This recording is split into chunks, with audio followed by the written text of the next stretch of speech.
বিশ্বনবী দুনিয়া থেকে বিদায় গ্রহণ করলেন। মুসলমানদের প্রথম খলিফা হযরত আবু বকর সিদ্দিক রাদিয়াল্লাহু তাআলা আনহু, তিনি যখন দুনিয়া থেকে বিদায় গ্রহণ করলেন, এবার মুসলমানদের খলিফা হলেন হযরত ওমর। হযরত ওমরের শাসন আমলে তিনি মদিনার মসজিদের ইমাম। যেই মেহরাবের দ্বারা নবী ইমামতি করেছে, সেখানে নবীর পরে আবু বকর সিদ্দিক ইমামতি করেছে। আবু বকর সিদ্দিকের পরে মদিনার মসজিদের ইমাম হযরত ওমর ইবনে খাত্তাব রাদিয়াল্লাহু তাআলা আনহু। কি দেখেন না, হযরত ওমরের শাসন আমলে বিশ্ব নবীর জামাতা হযরত হাসান হুসাইন রাদিয়াল্লাহু তাআলা আনহুমার বাবা হযরত আলী, তিনি প্রায় সময় গড়ে নির্জনে বসে বসে চোখের পানি ছেড়ে ছেড়ে কাঁদে আল্লাহকে বলে, বহুদিন হয়ে গেল তোমার নবী চলে গেছে, নবীকে দেখি না বহুদিন যাব। হে কাবার মালিক আল্লাহ, দয়া করে মায়া করে মেহেরবানি করে নবীকে স্বপ্নে একটু দেখায়া দাও। সুবহানাল্লাহ। হযরত আলী একদিন আসরের নামাজের পরে ঘুমের বিছানায় শুয়ে শুয়ে বিশ্ব নবীর উপরে দুরূদ শরীফ পড়তে পড়তে তিনি ঘুমায় গেলেন। আল্লাহকে বলে, আল্লাহ একটু দয়া করো না, মায়া করো না, আমার নবীকে একটু দেখায়া দাও। আল্লাহ দোয়া কবুল করেছেন। হযরত আলী দুরূদ শরীফ পাঠ করতে করতে ঘুমের বিছানায় তিনি ঘুমায় গেলেন। রাতে স্বপ্নে দেখে আমার নবী মদিনার মসজিদে ফজরের নামাজের ইমামতি করতে আসেন। হযরত আলী স্বপ্নে সেই দৃশ্যটা দেখা, তিনি স্বপ্নেই ঘর থেকে বের হয়ে দৌড়াতে শুরু করলেন, নবীর পেছনে নামাজ পড়লেন। হযরত আলী বলেন, আমি মসজিদে যাইয়া নবীর পেছনে দাঁড়াইয়া স্বপ্নে যুগে ফজরের নামাজ পড়লাম। বহুদিন পরে আবার নবীর মধুর কণ্ঠে তেলাওয়াত শুনলাম। সুবহানাল্লাহ। বিসমিল্লাহির রহমানির রহিম। ভিডিওটি প্রযোজনা ও পরিবেশনায় খতমে নবুয়ত মিডিয়া। হক্কানি ওলামায়ে কেরামের নিত্য নতুন ভিডিও পেতে চ্যানেলটি সাবস্ক্রাইব করে আমাদের সাথেই থাকুন। স্থান জামিয়া সুবহানিয়া মাদ্রাসা, তারুয়া, ব্রাহ্মণবাড়িয়া। চেয়ারম্যান মুফতি শাহ ওয়ালিউল্লাহ সুবহানি। খতমে নবুয়ত মিডিয়া। তাহলে সব ওয়াজের এক ওয়াজ, আজকের এই একতা যুব সংঘের উদ্যোগে যে মাহফিলের ব্যবস্থা হয়েছে, এই মাহফিলটি হচ্ছে 22 বছর যাব। এই মাহফিলটি সার্থক হবে তখন যদি আজকে আমরা একটা জিনিস মাহফিল থেকে নিয়ে যেতে পারি। সেই জিনিসটি হলো তাকওয়া। বলেন, জিনিসটির নাম কি? তাকওয়া। তাকওয়া আরবি শব্দ, বাংলা হলো খোদা ভীতি, আল্লাহর ভয়। যদি আপনি বুকে হাত দিয়া বলেন, জীবনে যা করেছি সব ভুল, আজ থেকে আমার স্রষ্টা আল্লাহকে আমি ভয় করে চলবো, তাহলে আপনার অন্তরে খোদার ভয় থাকলে আল্লাহর কোনো হুকুম আপনি অমান্য করতে পারবেন না। এবং যেইগুলো আল্লাহ নিষেধ করছে, হারাম করেছে, এমন কোন গুনার কাছেও আপনি যেতে পারবেন না। কি বলেন, ঠিক কি দেখে না? কেন? আপনার অন্তরে কার ভয় আছে? বলেন, কার ভয় আছে? আল্লাহর ভয়। হযরত ওমর রাদিয়াল্লাহু তাআলা আনহু ইসলামের দ্বিতীয় খলিফা, ইসলামের দ্বিতীয় খলিফা, যেই ওমর সম্পর্কে আমার রাসূল বলেছে, লাউ কানা বা'দি নাবিয়্যান লাকানা উমর, যদি আমার পরে কোন নবী জগতে আল্লাহ বানাইতো বা পাঠাইতো, আমার বিশ্বাস আমার সাহাবী ওমরকে আল্লাহ নবী বানাইতো। সেই ওমর তার শাসন আমলে তিনি খুব বেশি কোরআন পড়তেন। যখন তিনি কোরআন খুলে তেলাওয়াত করতে, হযরত ওমর বলে, আমি কোরআনের পৃষ্ঠা পৃষ্ঠা তেলাওয়াত করি, পৃষ্ঠার পর পৃষ্ঠা আমি উল্টায়া তেলাওয়াত করি, আমার চোখের সামনে একটি আয়াত বারংবার ভেসে উঠে, আমার মালিক যেন আমাকে ডেকে ডেকে বলতেছে, ইয়া ওমর ইত্তাকিল্লাহ, ইয়া ওমর ইত্তাকিল্লাহ, হে ওমর তুমি খোদাকে ভয় করো, হে ওমর তুমি আল্লাহকে ভয় করো। ওমর বলে, আমি কোরআন খুললেই যেন এই আয়াতটা আমার চোখে ভেসে উঠে। একদিন হযরত ওমর তেলাওয়াত বন্ধ করে তিনি ঘর থেকে বের হলেন, যে খোদার ভয় কিসের না, তাকওয়া কিসের না, তাকওয়া কাকে বলে, এর ব্যাখ্যা আমি কোথায় গেলে পাবো? তাকওয়ার ব্যাখ্যা আমাকে বের করতে হবে, তাকওয়ার ব্যাখ্যা আমাকে বুঝতে হবে।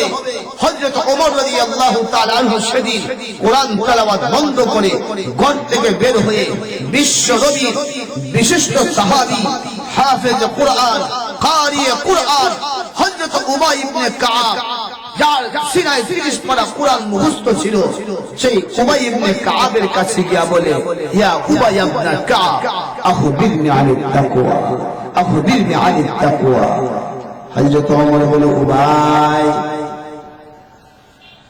আমি আল্লাহর কোরআন যখন তেলাওয়াত করি, যতবার পৃষ্ঠার পর পৃষ্ঠা আমি পড়ি, পৃষ্ঠার পর পৃষ্ঠা আমি ওটা তেলাওয়াত করি, আমি বারংবার প্রতি পৃষ্ঠায় আমি দেখতে পাই আমার মালিক আমাকে দেখে দেখে বলে, ওমর আল্লাহকে ভয় করো। হে উবাই ইবনে কাব, বলো না তাকওয়া কিসের নাম, তাকওয়া কাকে বলে, খোদাভীতির ব্যাখ্যা কি? উবাই ইবনে কাব বলেন, আমিরুল মুমিনিন, ও মুসলমানদের খলিফা হযরত ওমর, আপনি কি জঙ্গলের ভেতর দিয়া, কোন ঝুপড়ির ভেতর দিয়া, ছোট্ট সংকীর্ণ পথ দিয়ে কোন সময় হেঁটে গিয়েছেন, যে রাস্তার উপরে কাঁটাদার গাছ? ওমর বলে, উবাই, এমন রাস্তা দিয়ে জীবনে বহুবার হেঁটে গিয়েছি। উবাই ইবনে কাব বলেন, যাওয়ার পদ্ধতি কেমন ছিল? হযরত ওমর বলেন, যে রাস্তার মধ্যে কাঁটাদার গাছ আছে, সংকীর্ণ পথ, সেই রাস্তা দিয়ে হাঁটার পথে আমি জামা কাপড় গুটাইয়া, হাত পা গুছাইয়া বড় সতর্কতার সাথে এমন ভাবে হেঁটে গিয়েছি যেন কোনো কাঁটা আমার গায়ে স্পর্শ করতে না পারে। হযরত ওমর সেই কথা বলার সঙ্গে সঙ্গে উবাই ইবনে কাব বলে, আমিরুল মুমিনিন, আপনাকে তাকওয়ার ব্যাখ্যা বোঝাতে হবে না, আপনি বুঝে গেছেন।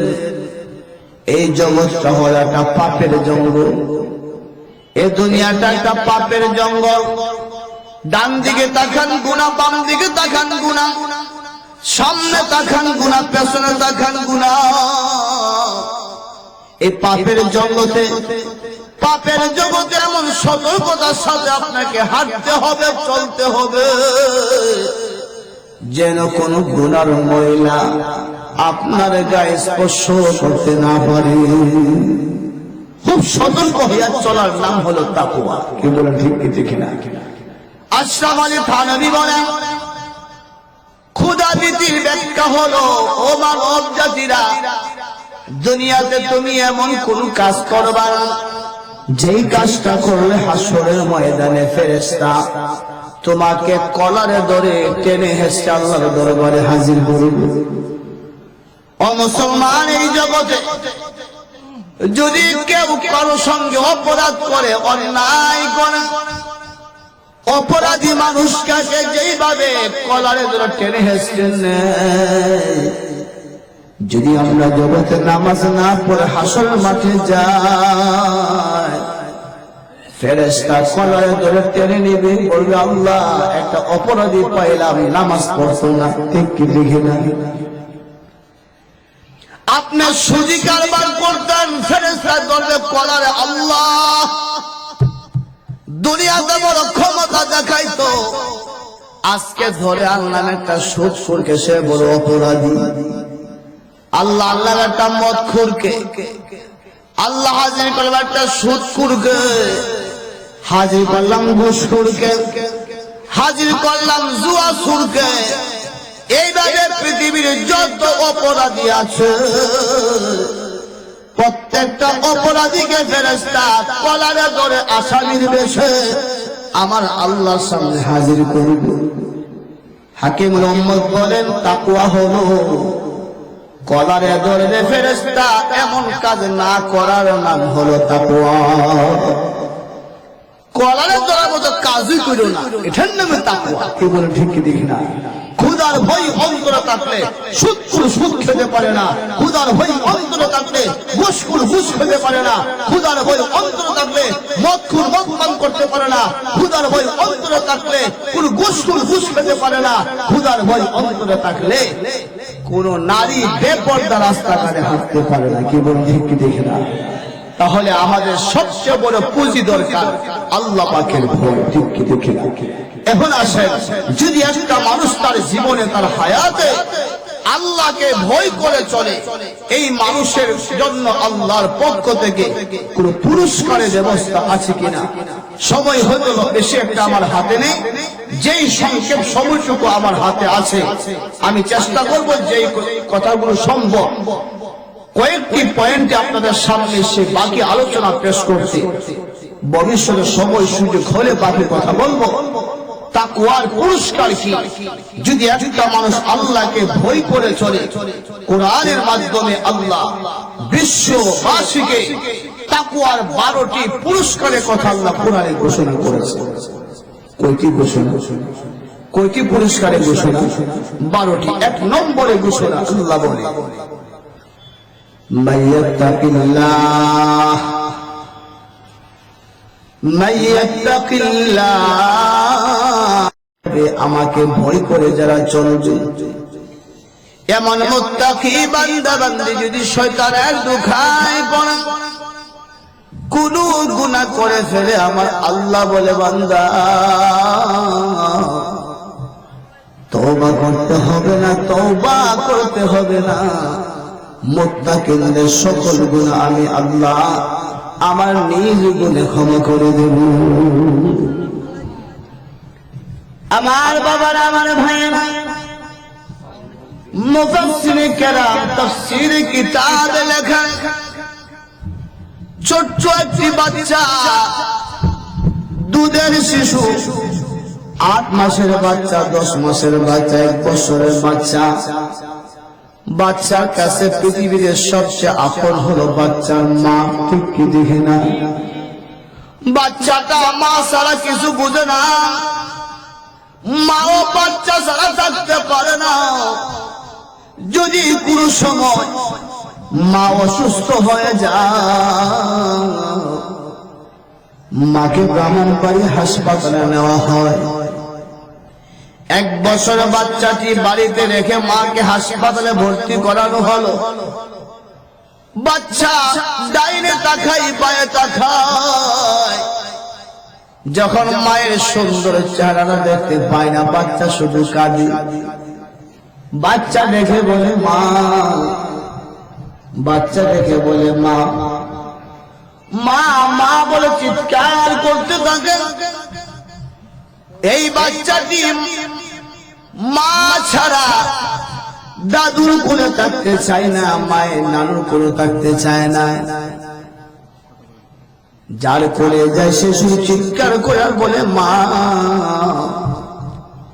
সর্বশেষে বাচ্চার কান্না থামার জন্য বাবা সিএনজি রিজার্ভ করে তাকে নিয়ে ব্রাহ্মণবাড়ি হাসপাতালে, মায়ের সামনে যখন বাচ্চাটিকে হাজির করা হলো, ছোট্ট শিশু মায়ের মুখটা দেখে তার কান্না বন্ধ হয়ে যায়।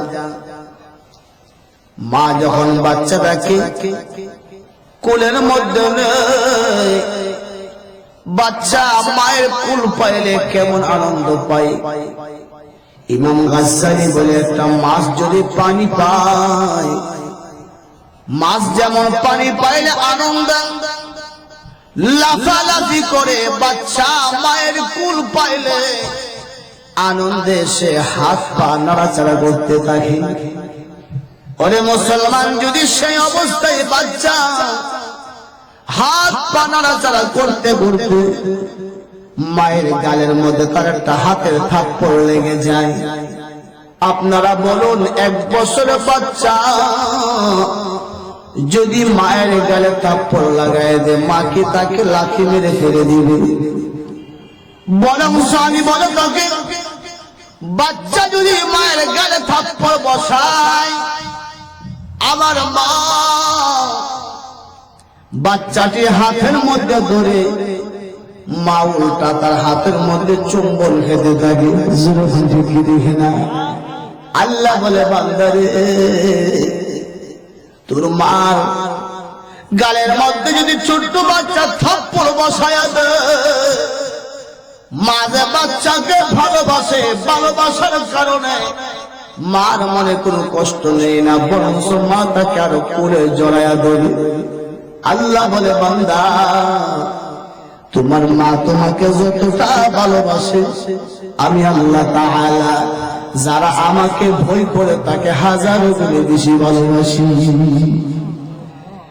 এই জন্য মুত্তাকি কোনো গুনাহ যদি করে ফেলে, আল্লাহ বলে বাচ্চা যেমন মায়ের গালে থাপ্পড় দেওয়ার পরে মায়ের কাছে ক্ষমা চাইতে হয় না, মুত্তাকিন কোনো গুনাহ করে ফেললে আমি আল্লাহর কাছে ক্ষমা চাইতে হবে না, বরং আমি তাকে নিজ গুণে ক্ষমা করে আমি আল্লাহ তাকে আমার রহমতের কোলে উঠায় নিয়ে সুবহানাল্লাহ। মান ইয়াত্তাকিল্লাহা ইউকাফির আনহু সাইয়্যাতি ওয়া ইউহসিন লাহু আজরা। মুসলমান সংক্ষেপে বলছি, আল্লাহ তাআলা কোরআনে কারীমের ভেতরে যারা আল্লাহকে ভয় করে, আল্লাহকে ভয় করে যারা চলে মুত্তাকি যারা হয়, আল্লাহ তাআলা মুত্তাকিনদের 12টি পুরস্কার কোরআনে ঘোষণা করেছেন। দ্বিতীয় পুরস্কার আল্লাহ বলেন, হে মুমিন ঈমানদার লক্ষ্য করে শুনো, মানুষ যখন কোনো নেক আমল করে, কোনো নেক আমল করে, আল্লাহ তাআলা যে পরিমাণ নেকের সওয়াব দান করে, যদি এই নেক আমল কোনো মুত্তাকি বান্দা বান্দি করে থাকে, অন্যরা আমল করে যে সওয়াব পাবে, আল্লাহ বলে সে আমল কোনো মুত্তাকি বান্দা বান্দি করলে আমি আল্লাহ তার আমল নামায় ডবল সওয়াব দান করব। মুত্তাকিনদের আমলের সওয়াব অন্যদের আমলের তুলনায় সবসময় দ্বিগুণ হবে। সুবহানাল্লাহ। মুসলমান কিভাবে বোঝার জন্য বলছে,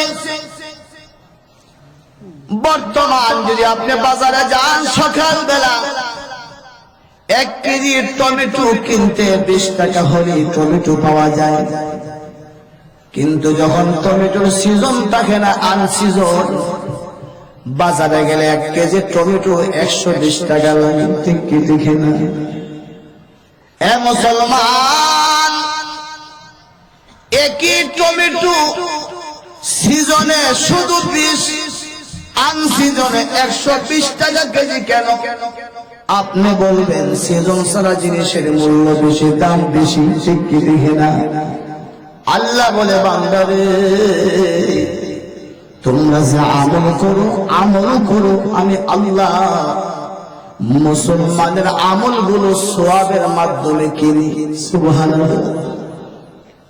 আল্লাহ সওয়াব দিয়া খরিদ করে, আমরা আমল দেই, আল্লাহ সওয়াব দেয়। তবে সওয়াব দিবে কি পরিমাণ? আল্লাহ বলে বান্দা, আনসিজনে টমেটো 120 টাকা কেজি, সিজনে শুধু 20। সবার আমলের সওয়াব সিজন মতো, জিনিসের মতো, কিন্তু যারা মুত্তাকি হবে তাদের আমলগুলো আমি আল্লাহ তাআলা আনসিজনে যে বেশি টাকা দিয়া মাল কিনি, মুত্তাকিনদের আমলগুলো আমি আল্লাহ তাআলা সেজন সারা জিনিসের মতো বেশি সওয়াব দিয়া খরিদ করি। সওয়াব আল্লাহ বেশি দেয়। আরেকটু সহজে বোঝেন, আমাদের দেশে 1 মণ হইতে 40 সের প্রয়োজন। কয় সের? 1 মণ। 40 সের মাটি কয় মণ হয় বলেন না? 1 মণ না, তবে 40 সের লোহা হইলে 1.5 মণ হয়। জি হ্যাঁ, 40 সের স্বর্ণ হইলে 2.5 মণ না, 1 মণ হয়। মুসলমান, মাটির মনোমন, লোহার মনোমন, স্বর্ণের মনোমন, কিন্তু মনের দিক দিয়ে সমান, মূল্যের দিকে কিন্তু সমান না। ঠিক কি দেখে না? 1 কেজি মাটির মূল্য যত, এক মণ মাটির মূল্য যত, 1 মণ লোহার মূল্য কি তত। 1 মণ মাটির মূল্য যত, 1 মণ স্বর্ণের মূল্য কি তত। মনের দিক দিয়ে ওজনের সমান হতে পারে, মূল্যের দিকে সমান হতে পারে না। আল্লাহ বলে, বান্দা, দুনিয়াতে মানুষ আছে 3 প্রকার। কয় প্রকার? একদল ইমানদার কিন্তু নাফরমান, বহু অন্যায় কাজে জড়িত, চুরি করে, ডাকাতি করে, সন্ত্রাসী করে, চাঁদাবাজি করে, নেশা করে, সুদ খায়, ঘুষ খায়, মদ খায়, এমন মুসলমান আছে কি নাই? আরেকদল মুসলমান আছে সাধারণ পাবলিক, অন্যায় কোনো কাজ করে না, কিন্তু উচ্চ পর্যায়ের মুত্তাকি না। 3য় নম্বর একদল আছে যারা আল্লাহকে বড় ভয় করে চলে, মুত্তাকি, ফখরে বাঙ্গাল বড় মুত্তাকি, বড় হুজুর বড় মুত্তাকি। যখন ঠিক কি দেখে না? 1 নম্বর নাফরমানের দল, 2য় নম্বর সাধারণ পাবলিকের দল, 3য় নম্বর মুত্তাকিনদের দল। মানুষ হলো 3 প্রকার, আমল হলো 3 প্রকার। ও মুসলমান, আমাদের সমাজের কিছু নাফরমান, তারাও নামাজ পড়ে, সাধারণ পাবলিকও নামাজ পড়ে, বড় মুত্তাকি আল্লাহর ওলিরাও নামাজ পড়ে। ফজরের নামাজ যদি কোনো চোরে নামাজ পড়তে চায়, সেও 4 রাকাত পড়ে, সাধারণ পাবলিকও 4 রাকাত। কাবার ইমাম সাহেব তিনি কি পড়ে 8 রাকাত না 4 রাকাত? আমল সকলের সমান, কিন্তু আমলের সওয়াব সকলের সমান হবে না। ফজরের নামাজ 4 রাকাত, চোর ডাকাতও 4 রাকাত পড়ে, এলাকার সাধারণ পাবলিকও 4 রাকাত পড়ে, কাবার ইমাম সাহেব 4 রাকাতই পড়ে। যেমন মাটির মণ 40 সেরে, লোহার মণ 40 সেরে, স্বর্ণের মণও 40 সেরে। মনের দিক দিয়ে সমান, আমলের সমান, কিন্তু মূল্য যেমন কমবে, সওয়াবও কমবে। তাফসীরে লেখা, নাফরমান পাপিষ্ঠরা কোনো আমল যদি করে, আমার মালিক তাদের আমলগুলো মাটির দামে কিনে, সাধারণ পাবলিকের আমলগুলো আমার আল্লাহ লোহার দামে কিনে। ফখরে বাঙ্গাল মতো মুত্তাকি, বড় হুজুরের মতো মুত্তাকি, আল্লামা আহমদ শফির মতো মুত্তাকি, আল্লাহর ওলিদের সেই নামাজ আমলগুলো আমার আল্লাহ স্বর্ণের দামে কিনে। বুঝা গেল, আমল সমান হলো, সওয়াব সমান না। যার মধ্যে আল্লাহর ভয় যত বেশি, তার আমলের মূল্য তত বেশি। কথাটা বুঝাতাম হাসি। আমার বাবার, আমার ভাইয়েরা,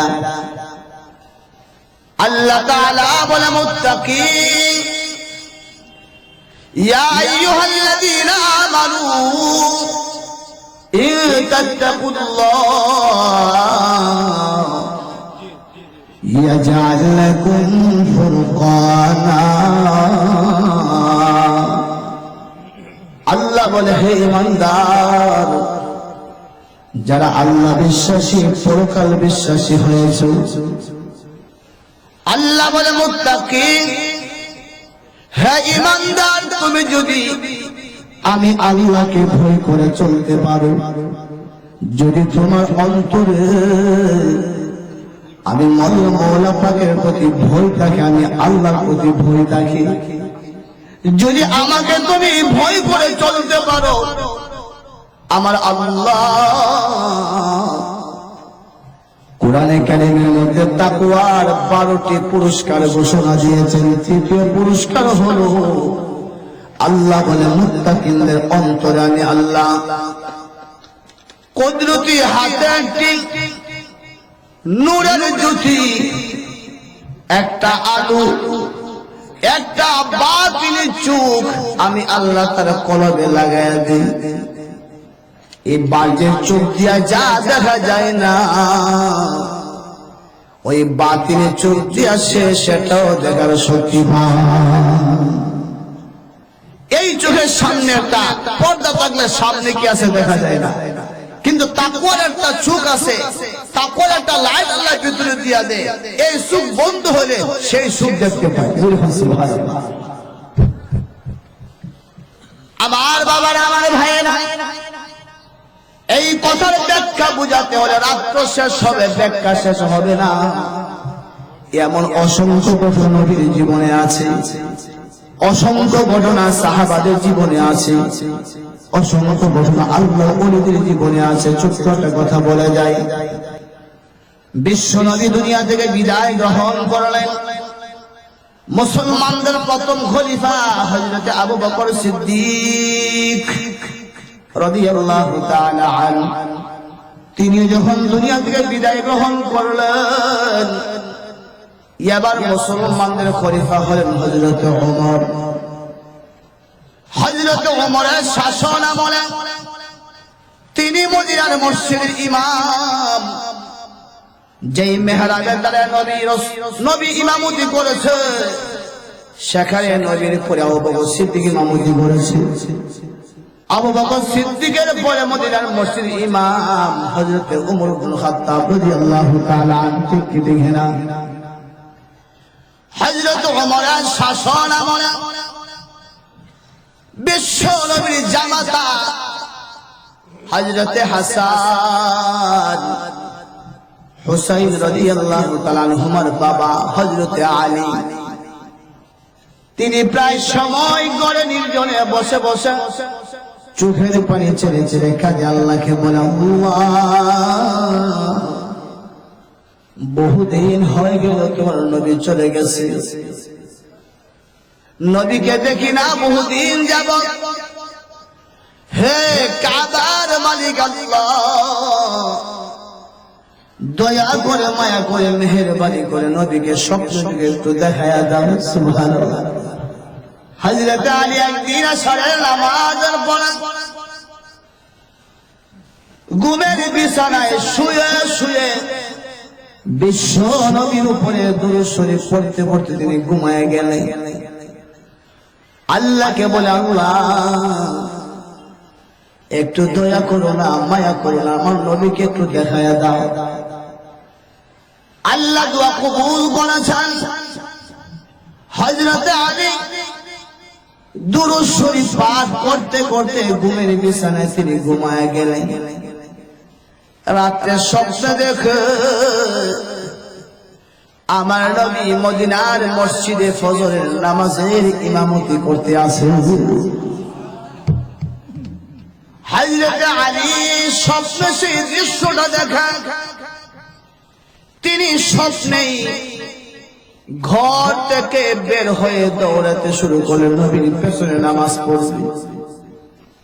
হযরত আলী বলেন, আমি মসজিদে যাইয়া নবীর পেছনে দাঁড়াইয়া স্বপ্নে যুগে ফজরের নামাজ পড়লাম।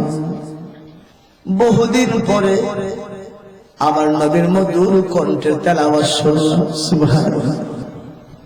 হযরত আলী বলেন, তাকায় দেখি বিশ্ব নবী নামাজে সালাম ফিরাবার পরে যখন ঘুরে ফিরে আমাদের দিকে রাসূল বসলেন, মদিনার একজন ভদ্র মহিলা একটি ব্যাগের ভেতরে কতগুলো খেজুর নিয়ে মদিনার মসজিদের দরজার পাশে দাঁড়াইয়া ডেকে ডেকে বলতেছে, ও নবীর সাহাবারা কে আছো, আসো। আমি কতগুলো খেজুর নিয়ে আসলাম, এই খেজুরের ব্যাগটা আমার নবীর কাছে আমার পক্ষ থেকে হাদিয়া পাঠাও। একজন সাহাবী এসে মহিলার হাত থেকে খেজুরের ব্যাগটা নিয়ে আমার নবীর সামনে রাখলেন। নবী গো, মদিনার একজন মা আপনাকে কিছু খেজুর হাদিয়া দিয়েছে। আলী বলে, স্বপ্নে আমি দেখি বিশ্বনবী খেজুরের ব্যাগটা হাতে নিয়ে ব্যাগের ভেতরে হাত ঢুকাইয়া আমার নবী দুটি খেজুর বের করেছে। দুটি খেজুর হাতে নিয়ে রাসূল দেখে বলে, আলী তুমি আমার কাছে এসে বসো। আলী বলে, আমি স্বপ্নে যুগে রাসূলের কাছে গেলাম, বিশ্বনবী দুটি খেজুর আমার হাতে দিয়া বলে, আলী রে, এই দুটি খেজুর আমার সামনে বসে খাও। হযরত আলী বলেন, স্বপ্নে যুগে আমি নবীর হাতের দুটি খেজুর খাইলাম। খেজুর খাওয়া শেষ, সাথে সাথে আমার ঘুম ভেঙে গেল। মনে বড় আনন্দ পাইলাম। বহুদিন পরে হলেও তিনটা নিয়ামত আজকে স্বপ্নের যুগে পাইলাম। প্রথম নিয়ামত রাসূলকে দেখলাম, দ্বিতীয় নিয়ামত রাসূলের পেছনে আজকে স্বপ্নের যুগে ফজরের নামাজ পড়লাম, তৃতীয় নিয়ামত বিশ্ব নবীর পবিত্র হাতে আজকে খেজুর আগে খাইলাম। হযরত আলী বলেন, যখন আমার ঘুমটা ভেঙে গেল, আমার কানে আওয়াজ, মদিনার মসজিদে ফজরের আযান হচ্ছে। সুবহানাল্লাহ। হযরত আলী বলেন, আযান শুনে ঘুম থেকে উঠে ওযু বানাইয়া মদিনার মসজিদে গেলাম। মনে বড় আনন্দ যে আজকে আমি আলী যে তিনটা নিয়ামত স্বপ্নে পাইলাম, হয়তো কোন সাহাবী এই আনন্দ আজকে পাই না যেটা আমি পাইলাম। হযরত আলী বলেন, মদিনার মসজিদে ফজরের সুন্নত পড়ে বসে রইলাম, জামাতের অপেক্ষায় আছি। যখন জামাতের সময় হলো, তাকায় দেখি মদিনার মসজিদের ইমাম, মুসলমানদের খলিফা হযরত ওমর, তিনি মেহরাবে দাঁড়ালেন, ফজরের নামাজ পড়াবে, একামত শুরু হয়ে গেল। হযরত আলী বলে, আমি ওমরের পেছনে নামাজে দাঁড়িয়ে গেলাম। হযরত ওমর ফজরের নামাজের ইমামতি শেষ করলেন, ডান দিকে বাম দিকে সালাম ফিরালেন। সালাম ফিরাবার পরে যখন হযরত ওমর মুসল্লিদের দিকে ঘুরে ফিরে বসলেন, মদিনার একজন ভদ্র মহিলা মদিনার মসজিদের বাইরে ডাকতেছে, কে আসো গো, আমার খেজুরের ব্যাগটা মুসলমানদের খলিফা ওমরের কাছে হাদিয়া পাঠাও। হযরত ওমর সেই ব্যাগটা হাতে নিয়ে ব্যাগের ভেতরে হাত ঢুকাইয়া দুইটি খেজুর হাতে নিয়ে বলে, আলী তুমি আমার কাছে এসে বসো। আলী বলে, আমি সম্মুখে অগ্রসর হলাম। ওমর দুটি খেজুর আমার হাতে দিয়া বলে, আলী রে, এই দুটি খেজুর তুমি আমার সামনে বসে খাও। হযরত আলী বলে, আমি দুটি খেজুর খাওয়া শেষ, সাথে সাথে তাকাইয়া দেখি হযরত ওমর আমার দিকে তাকাইয়া মুস্কি মুস্কি হাসে। সুবহানাল্লাহ। আলী বলে, আমি ওমরে মুস্কি হাসি দেখে বললাম, আমিরুল মুমিনিন, আপনার দেওয়া খেজুরগুলো বড়ই মজা পাইলাম, যদি আরো কয়েকটি খেজুর আমাকে দিতেন আমি খেতে পারতাম। সাথে সাথে হযরত ওমর বলে, আলী রে, গত রাতে দিনের নবী তোমাকে 2টা খেজুর দিয়েছে, আমি এর চেয়ে বেশি দেই কিভাবে? এ মুসলমান প্রশ্ন হলো, হযরত আলী স্বপ্নে যেই ঘটনা দেখলো হযরত ওমর বলে কিভাবে? আমার আল্লাহ বলে ওমর সেটা দেখছে তাকওয়ার লাইট দ্বারা। তাকওয়ার চোখ দিয়া ওমর দেখে আলী কি স্বপ্নে দেখছে? সুবহানাল্লাহ সুবহানাল্লাহ। ডাইনে বায়ে না তাকায়, কোরআনের সাথে বেয়াদবি না করি। প্রধান অতিথি আসছে, তিনি কি গাড়ি থাকবো না স্টেজে যাইবো? কেউ আসতো না, আসলে মন ভরে দেখবে, চশমা না তারা চশমা লাগায় দেখবে, সমস্যা তো না। কি কোন ঠিক কি ঠিক না? কিন্তু কোরআনের আলোচনা মন দিয়ে শুনতে হবে, তাহলে দিলে কিছু কথা ঢুকবে। কি বলেন ঠিক কি ঠিক না? আবার বাবার আমার ভাইয়েরা, সর্বশেষ কথা দিয়ে আপনাদের কাছে রেখে যাই, যারা আমার আল্লাহকে ভয় করে চলে, যারা মালিকের ভয় করে চলে, যারা মুত্তাকি হয়েছে, নবীর পরে উম্মতের মধ্যে 1.5 লক্ষ সাহাবাদের মধ্যে সবচেয়ে বড় মুত্তাকি ছিল হযরতে আবু বকর সিদ্দিক। ঠিক কি ঠিক না? আবু বকর সবচেয়ে বড় মুত্তাকি ছিল। মুফাসসিরিন কেরাম তাফসীরি কিতাবে লেখেন, তাকওয়ার 4 নম্বরে পুরস্কার হল যারা দুনিয়াতে তাকওয়া অর্জন করবে,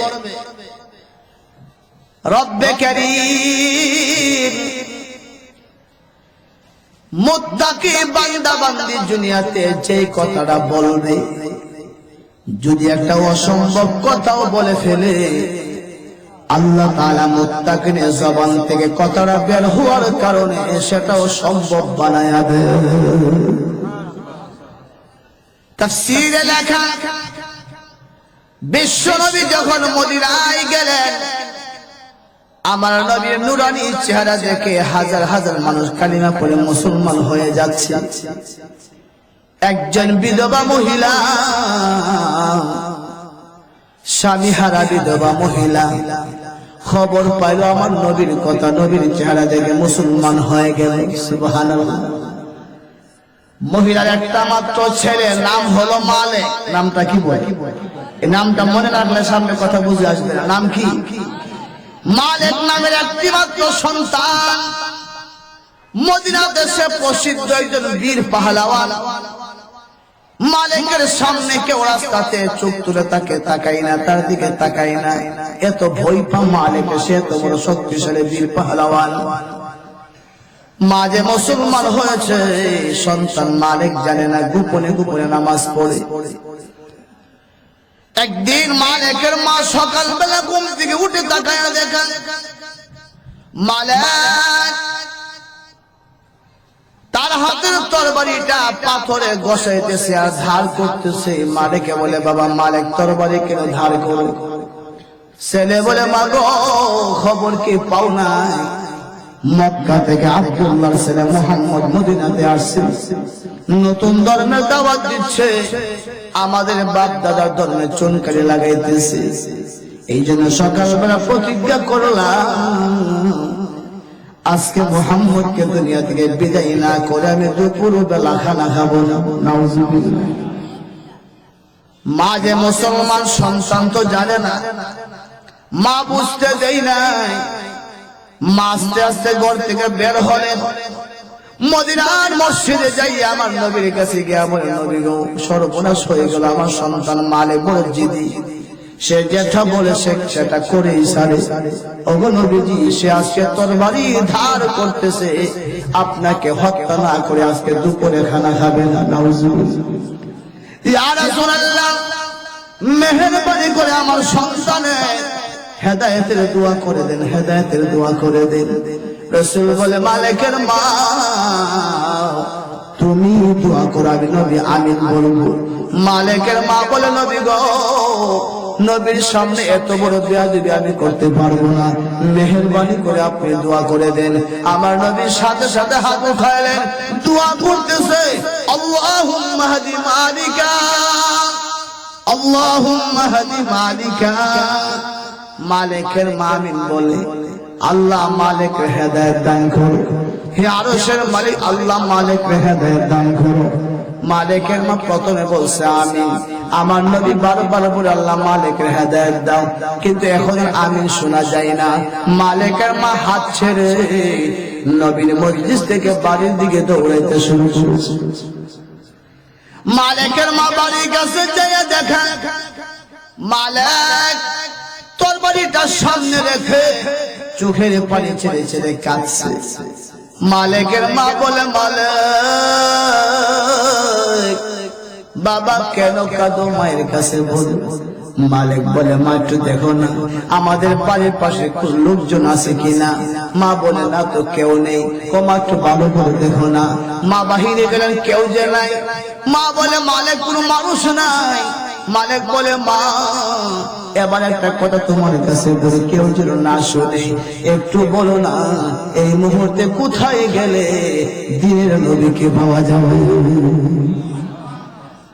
মালিকের মা বুঝতে পেরেছে নবীর দোয়া পৌঁছে গেছে বাসায়।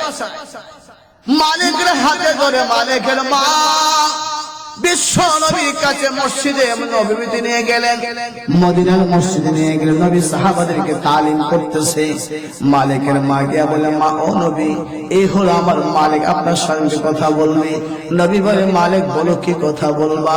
মালিক বলে, নবী গো, যে কালিমা বলে আপনার আবু বকর আপনার বন্ধুর খাতায় নাম লেখাইছে, সেই কালিমাটা পড়াইয়া আমাকে আপনার বন্ধুর খাতায় নাম লেখাইয়া দেন। বিশ্ব নবী ডেকে বলে, মালিক আমার সঙ্গে পড়ে নাও, লা ইলাহা ইল্লাল্লাহু মুহাম্মাদুর রাসূলুল্লাহ সাল্লাল্লাহু আলাইহি ওয়াসাল্লাম। আমার বাবার, আমার ভাইয়েরা, এবার আমার রাসূল ডেকে বলে, মালিক রে, এতদিন মদিনাবাসী তোমাকে বলতো শুধু মালিক, আজকে আমি রাসূল বলে দিলাম, তুমি আজ থেকে হয়ে গেলাম মালিক আনসারী। মালিক বলে, ইয়া রাসূলুল্লাহ, এই তরবারিটি ধার করেছি আজকে সকাল বেলা আপনাকে হত্যা করার জন্য। ওগো নবীজি, যদি এই তরবারি দ্বারা আপনার কয়েকটা দুশমনকে আমি হত্যা করে জাহান্নামে পাঠাইতে না পারি, আমি যে ইচ্ছা করেছিলাম আপনাকে হত্যা করব, এর কাফারা আদায় হবে না, কাফারা আদায় হবে না। ও নবী, জিহাদের মাঠে যদি এই মুহূর্তে যাওয়ার কোনো সুযোগ থাকে আমাকে জিহাদের মাঠে পাঠান, আমি বেঈমানদেরকে হত্যা করে জাহান্নামে পাঠাবো।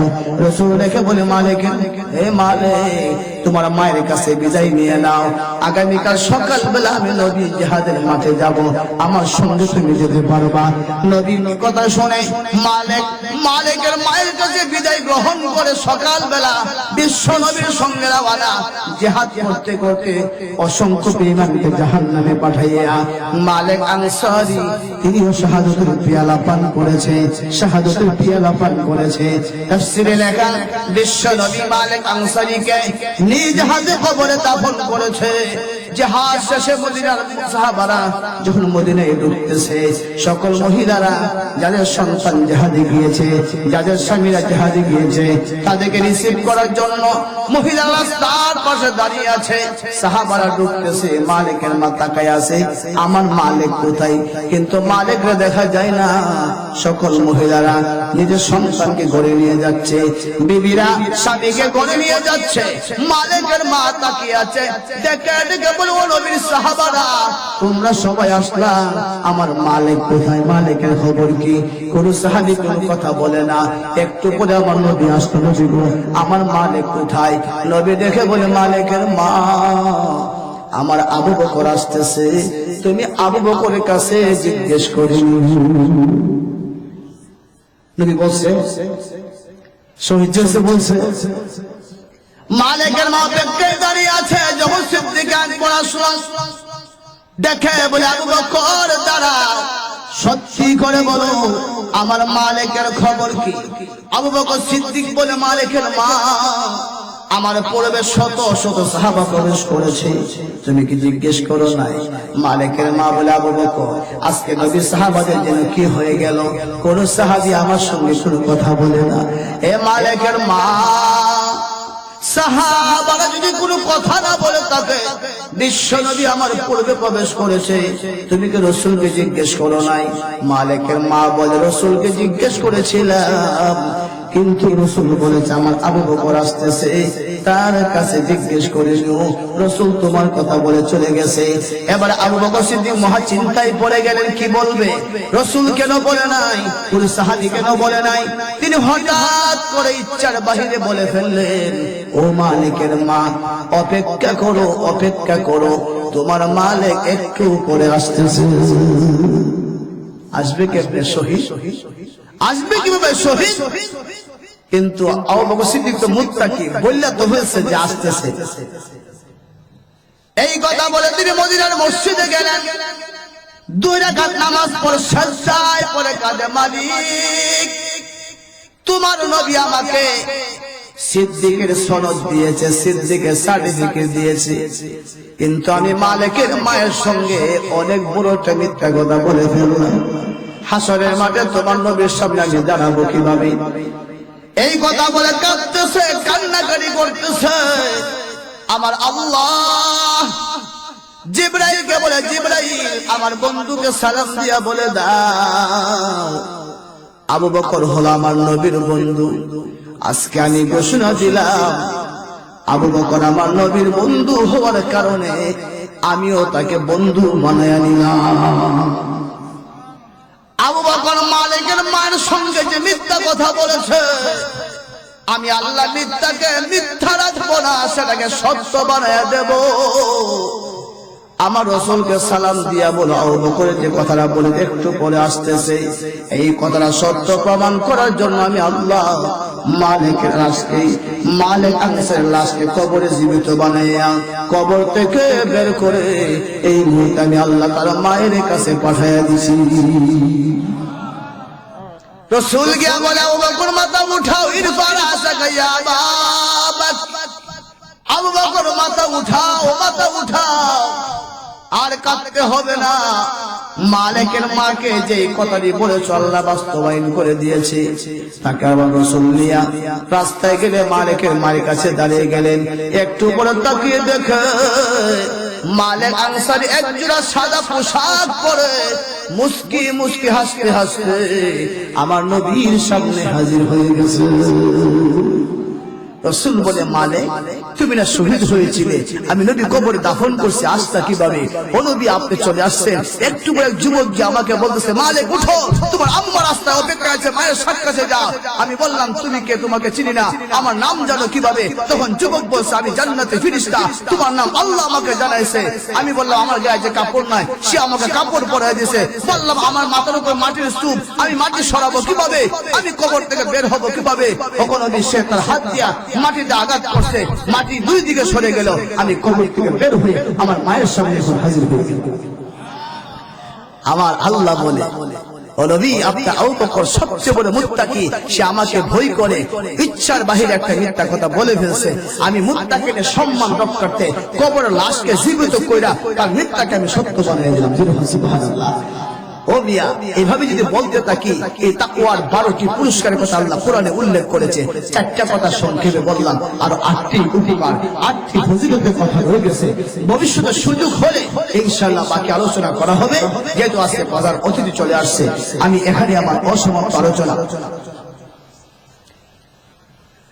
বিষয়টা হলো লোকজন যদি পারবো মনের ঠান্ডা বিশ্ব যাইতো না, কালির সময় আসতে কথা এখন কিন্তু আমার তো 10টা বছর কথা। যারা এখনো বাহিরে আছেন, মেহেরবানি করে সকলে প্যান্ডেলের ভেতরে চলে আসেন। আমাদের আজকের প্রধান অতিথি, তিনি মসজিদে সালাত আদায় করতেছে। 2-4-5 মিনিটের ভিতরে ইনশাআল্লাহ সালাত শেষে তিনি স্টেজে আসবে। মূল্যবান আলোচনা পেশ করবে, সকলকে দিয়ে আখিরে মোনাজাত দেবে। এই জন্য আমি সকলের কাছে সবই অনুরোধ রাখবো,